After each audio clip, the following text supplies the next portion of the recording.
everyone. This is Bill Gamer here to bring you a review for Black Myth Wukong.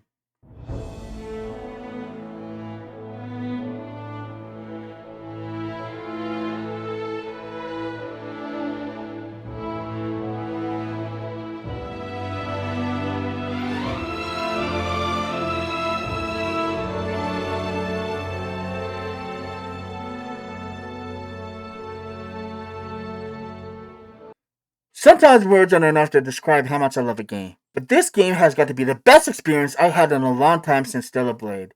This game, made by Game Science, have crafted one of the best action fantasy games of 2024. It's filled with content that will keep you busy without the world ever being feeling like it's dragging from one boss fight to another. I played this game 3 times in a row, and I can't get enough of how intense the gameplay is, which keeps you on your toes with fast action that has some similarities to Dark Souls. But to compare it to Dark Souls doesn't serve it justice. Sure, you roll with the dodge button when an attack is coming, and having to drink out of a gourd to get back health.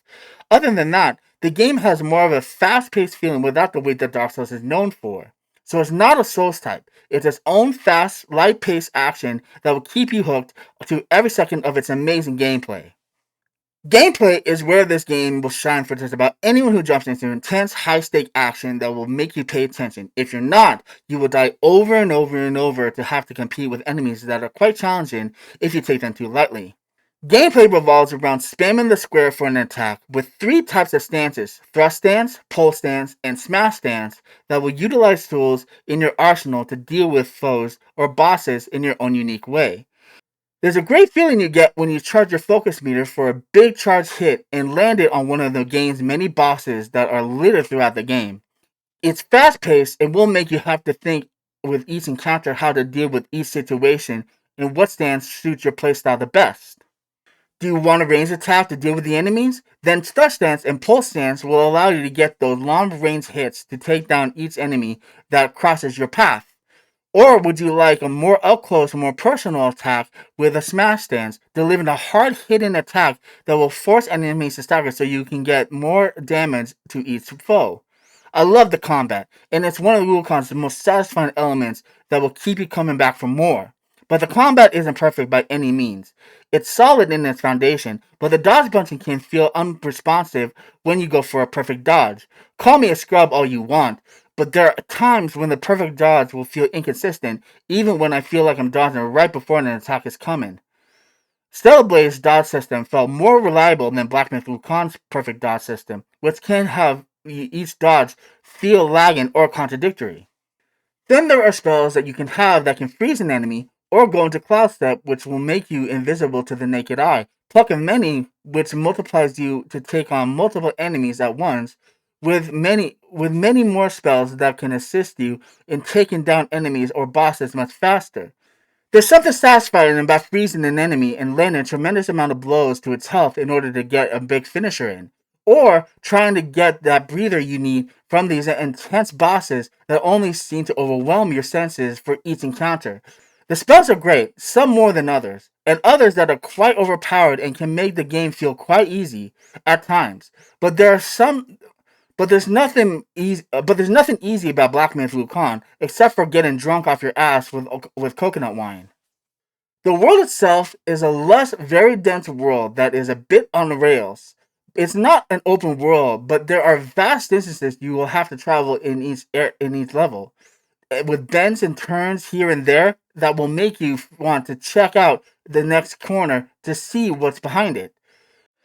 The world itself is a lush and very dense world that is a bit on rails. It's not an open world, but there are vast distances you will have to travel in each level, with bends and turns here and there that will make you want to check out the next corner to see what's behind the bend.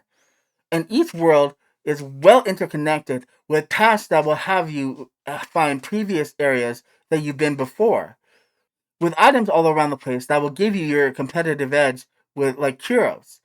These special items that are littered throughout the each level, each one having its own unique effect to give you that edge over an enemy, with curos that increase your stamina, recovery, or defense.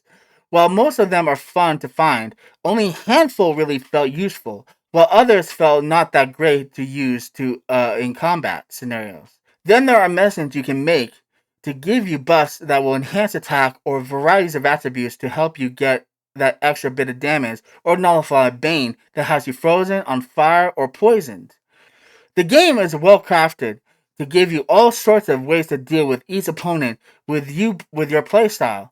Game science put a ton of effort, and it's apparent when going through each section of the menu. In the menu, you will find upgrades to help make you more powerful throughout the game, with some increasing your attack power or giving you a new move like this windmill attack that increases your focus quickly, which makes you carefully craft your character to give it more strength or damage to deal with the many bosses throughout this game. And then there are spirits that you can capture throughout Black Myth Wukong that will allow you to transform into enemies for one attack, but also change your status around to give you more damage or nullify your defense. Some make you move quicker, recover stamina, or increase defense, but also changes your status around to give you more damage, but nullifies your defense. Some makes you more quicker, recover stamina, or increase defense, but take away from your health bar, with some give and take for each spirit that you can load up in your armaments. The armor and staffs are where this game shines for me. The armor is very unique for each variety of armor that you can craft with the crafting items you find in stores or dropped from enemies and bosses. And each armor has its own unique status effect that will give you that competitive edge over the onslaught of enemies you have to go through, with some armor sets increasing your speed or damage, while also giving you status effects for when you are in water or come out of a spell like Stone Monkey or Cloud Stance, to give you more damage or more speed and power. The staffs are the best part of the game for me, with their own unique buffs or status effects that give you that competitive edge with each enemy. There are some staffs that go well with their stances, and some use in defense to increase your attack. Each staff has their own unique property and will give you that edge throughout the game. Now it's time to talk about bosses. These bosses are some of the best bosses I have ever fought. All of them are so unique in their design and formidable at the same time. There are a few that are missable if you don't search around every corner to find them, or have to do side missions to get them. But in total, we have 107 bosses to contend with, each with their own unique moveset, and never felt too repetitive. It's all flowed. It all flowed and makes you think and react on your toes to keep you from dying. Some are massive, some come in pairs, and others are downright oppressive at times, with movesets that grow and expand as you get through each boss transition into the next phase of the fight. My favorite boss and example is Yellow Long. He has a moveset that isn't fast, but if you're not paying attention to the attack chains, they will catch you in terrible spots if you're not careful, making it expand and grow over time, with a moveset changing always makes the boss fight feel unique. I enjoyed each boss. They are the most intense attributes to the game, and only a few felt like they had any lackluster from the large lineup of bosses that you will have to deal with as you go through each section of the game. The story itself is not what I expected to come out of a game like this, especially one based on a renowned Chinese novel, Journey to the West. You are the destined one, a monkey man who doesn't say a single word, the strong silent type if you may say, but the game has you start out with Sun Wukong telling the gods off about leaving his brethren alone. He fights the celestial court, then is promptly defeated after that. Many years pass to bring forth to us the destined one, who is supposed to fight his way through the 6 areas in order to get these relics that will give you a permanent status effect throughout the game. The story isn't that in depth. You travel from land to land, meeting interesting characters along the way, and seeing these beautiful animations that make you question each one as it explains or gives depth to the character. But other than that, the story is kind of lackluster. It's great in its own right and will keep you hooked as you travel through each section. But if you were to describe the story, it's merely just a journey to the west. A boss-filled gauntlet that keeps you intrigued but never gives you anything more than just to wonder what the meaning behind each animation piece or what the boss went through just to get to their point.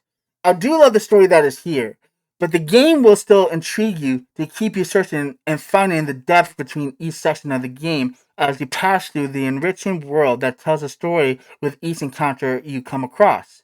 This game has great detail when structuring its world, but sometimes I would like the Destined One to give me something of a reaction to everything that is going on, besides being a silent protagonist. It makes the main character not have that much depth and leaves you wanting more out of the main character. All I knew throughout the game was hit the boss with a stick, and that was the goal throughout the entire game as I went through each silent interaction. Overall, the game was amazing to play. I never had more fun than in Black Myth Wukong. The world is deep, the character, although I'm silent, still made me feel like a warrior going through each boss with my quick reflexes. The crafting system was great, and the armor sets are unique. I had a blast playing Black Myth Wukong, and as game science first introduction to themselves throughout the game, it makes me want more and to see what they come up with next. Also, fuck the gaming awards. If there was any game that deserves Game of the Year for 2024, it was Black Myth Wukong, not some generic robot that uses all Sony's best titles. It's this game that was crafted by a great studio that knew exactly what they were making and only delivered on a AAA game in time when AAA games were not that great. It delivers on all its promises and makes me hyped to play again whenever I get a chance to have my ass handed me by my master, Yellow Long. I would highly recommend this game to anyone who is interested in it. And that's why, in my final score, I'm giving Black Myth Wukong the highest 9 out of 10 monkey tails possible. This game will be one to remember and keep people coming back for more. I had so much fun in my own little journey to the West, and that's why I believe Black Myth Wukong is Game of the Year in my book. Thank you so much for watching and hearing me ramble. Stay tuned for more content, let's plays, and reviews by subscribing for more. See you next time. Bye bye.